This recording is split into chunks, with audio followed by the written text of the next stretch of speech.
नमस्कार दोस्तों, कैसे हैं आप सब? उम्मीद करती हूँ कि आप सब बहुत अच्छे होंगे और ये बताने के लिए नीचे कमेंट बॉक्स में जय श्री राम ज़रूर लिखें। आज के वीडियो में बात करते हैं हनुमान चालीसा पाठ का। अगर आप संकल्प लेती हैं चाहे एक दिन में 100 पाठ करने का या फिर 11 दिन का, 3 दिन का, 7 दिन का, 41 दिन का, 21 दिन का, यानी जितने भी दिन का संकल्प लेती है, पूजा का नियम वही रहता है।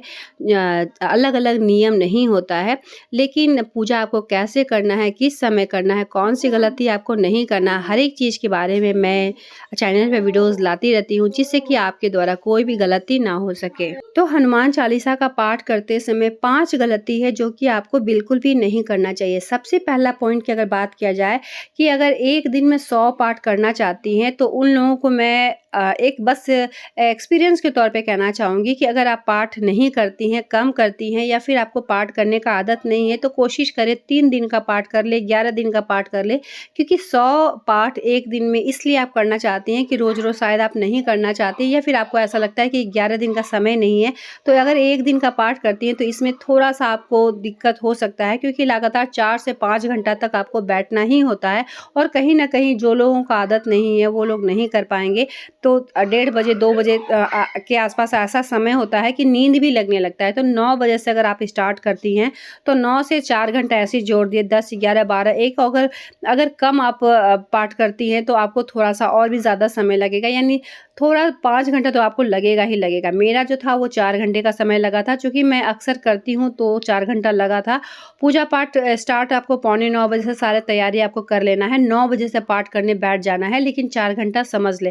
अगर आप बहुत कम पाठ करती हैं तो हो सकता है 5 घंटा, लेकिन इस 5 घंटे के बीच आपको वॉशरूम जाना, मतलब बहुत सारे लोग ऐसा होता है कि जाते ही हैं, तो ऐसे में आपका व्रत कहीं न कहीं खंडित हो जाता है। ऐसा नहीं कि आधा व्रत आधा पाठ आप की हैं और फिर कपड़ा चेंज करके आपको लगातार करना है, क्योंकि 100 कहा जाता है, संकल्प जो ली है वो 100 बार आपको करने के बाद ही आसन छोड़ेंगी, ठीक है? यानी आसन पर से आपको उठना भी नहीं है। अगर आपका दीपक का तेल कम हो गया तो वहीं पे माचिस लेके बैठे, घी लेके बैठे, जो भी तेल लेके बैठे, लेकिन आपको उठना बिल्कुल भी नहीं है। इस चीज़ को आपको समझ लेना है। पूजा में बहुत ज़्यादा तामझाम नहीं है, लेकिन थोड़ा-सा अगर सही तरीका से, सही नियम से कोई भी चीज़ अगर करती हैं तो 100% आपको रिज़ल्ट भी मिलता है। तो भगवान यानी हनुमान चालीसा का पाठ ही अपने आप में बहुत ही सिद्ध है। तो अगर शारीरिक, मानसिक हर तरीके से आपको तैयार होना है कि हाँ 5 घंटे का समय, हाथ में 5 घंटे का समय आप ले लें। और दूसरा जो है, आपको पूरा मतलब रात में जो 9 बजे से आप कर रही हैं तो आपको खाना-पीना खाकर नहीं करना है।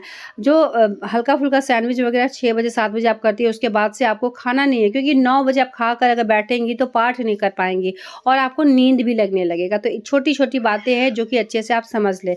दूसरा जो है, दीपक बुझ जाता है, तो दीपक के लिए मैं बता दी कि दीपक बुझेगा बिल्कुल भी नहीं। 9 दिन का मैं अखंड जो दीपक जलाती हूँ, लगातार 9 दिन तक जलता ही रहता है। तो आप बाती पर ध्यान दें, अच्छे से आपको बाती बना लेना है। हो सकता है कि आप जो रुई का बाती है उसी का बनाती हैं तो रुई का बाती भी बना सकती हैं। आप चाहे तो मौली धागा से भी, लाल जो धागा आता है उससे भी कर सकती हैं। दोनों से ही अच्छे से आपका जो है दीपक जलेगा, क्योंकि 4-5 घंटा तक दीपक न जले ऐसा कुछ नहीं है कि नहीं जलेगा। तेल अच्छे से डालें उसमें, बाती अच्छे से बनाएँ, साथ ही अपने पास माचिस और घी लेकर बैठे। बाई चांस कभी बुझ जाता है, ऐसे बुझना नहीं चाहिए, तो आपको तुरंत वहीं पर जला लेना चाहिए। मन में किसी भी तरह का भ्रम न रखें, मन में किसी भी तरह का डाउट ना रखें कि आपका ये अशुभ होता है, क्योंकि जैसा हम सोचते हैं हमारे साथ बिल्कुल वैसा ही होता है। तो अगर बाई चांस किसी के साथ ऐसा हो गया है, बहुत सारे लोगों का ऐसा था कि मेरा दीपक जो है बीच में बुझ गया है, तो कोई अशुभ संकेत है, बिल्कुल भी नहीं होगा, क्योंकि भगवान आपके साथ है और कभी भी आपके साथ गलत होने नहीं देंगे। तीसरे पॉइंट की बात किया जाए कि जब आप पाठ करती हैं तो कोशिश करें लाल वस्त्र पहनें, लाल आसन बिछाएं, क्योंकि काला कपड़ा भूलकर भी आपको नहीं पहनना है। और काला, ऐसे तो आसन वगैरह काला कम ही रहता है, लाल पीला ही रहता है, लेकिन कोशिश करें कि काला वस्त्र आपको धारण नहीं करना। लाल, अगर आपके पास कोई वस्त्र नहीं भी है तो भी दुपट्टा वगैरह आप ला लें। हालांकि लाल और पीला सभी के घर में अवेलेबल होता है, तो लाल वस्त्र अगर हो सके तो लाल वस्त्र ज़रूर से ज़रूर पहने। और कोई कलर यूज़ ना करें, क्योंकि लाल जो होता है भगवान यानी हनुमान जी का सर्वश्रेष्ठ कलर होता है, प्रिय कलर है। तो इन सब बातों को ध्यान रखें। चौथे पॉइंट की बात किया जाए कि जब भी आप हनुमान चालीसा का पाठ करती हैं तो राम जी का नाम ज़रूर से ज़रूर लें। 21 बार लें, 51 बार लें, लेकिन राम जी का नाम लेने के बाद ही आपको हनुमान चालीसा का पाठ स्टार्ट करना है। और जब आपका हनुमान चालीसा का पाठ कंप्लीट होता है तो भी आप जय श्री राम, राम जी का नाम आपको लेना ही लेना है, क्योंकि बिना राम का हनुमान जी को आप नहीं पा सकती हैं। इसलिए राम जी को खुश करें, हनुमान जी अपने आप ही आपके पास आ जाएंगे। तो इन सब बातों को ध्यान रखें। पाँचवा पॉइंट की बात किया जाए सुंदरकांड। सुंदरकांड आपको कब पढ़ना है? तो सुंदरकांड आपको आखिरी दिन पढ़ना है।